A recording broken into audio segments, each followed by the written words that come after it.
আজকের পার্টে আমরা খুব একটি সহজ এমসিকিউ নিয়ে আলোচনা করব। আর আমাদের এই এমসিকিউটি অনেকে দেখলে কিন্তু মনে করে যে না, এটা অনেকক্ষণ সময় লাগবে।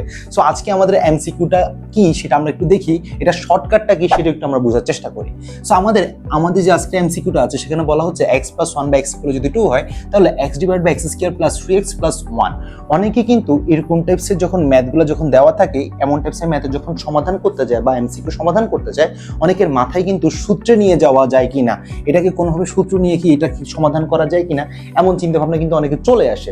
সো এই জিনিসটাকে আমরা যাতে না হয়, যদি আমাদের যদি একটা ম্যাথের প্যাটার্ন যদি এমন হয়, কনফিউজ করার জন্য অনেক টিচাররা কিন্তু এটা দেয়, এমন সহজ একটা জিনিস কিন্তু দেয়, বাট আমরা কিন্তু সেখানে স্ট্রাগল করি। বাট ইয়েস, আমরা দেখবো সেটাকে খুবই অল্প সময় কিভাবে করা যায়। সো খেয়াল করে দেখবো যে আমাদের এখানে এই যে যেমন x + 1 / x = 2 দেওয়া আছে, এখানে আমরা যদি একটু লক্ষ্য করি, আমাদের যদি x এর ভ্যালুটাকে যদি আমরা যদি 1 চিন্তা করি তাহলে কত হয়, 1 + 1/1 = কত হয়, 2 হয়। খেয়াল করে দেখি কিভাবে 1 + 1/1, সেখানে 1 যোগ করলে কত হয়, 2 হয়। তাহলে x এর ভ্যালু যখন আমি 1 ধরলাম তখন কিন্তু x + 1 / x এর ভ্যালু কত আসলো, 2 আসলো। এখন বলছে এটা সমান যদি এটা হয়, তাহলে আমরা ধরেছিলাম কি x এর মান কত ধরছিলাম, আমরা x এর মান 1 ধরেছিলাম। সো এই অনুপাতে যদি আমরা যদি করি x এর ভ্যালু 1 1² + 3 × 1 + 1, তাহলে কত থাকতেছে 1 + 3 + 1, অর্থাৎ হচ্ছে কত, 1/5।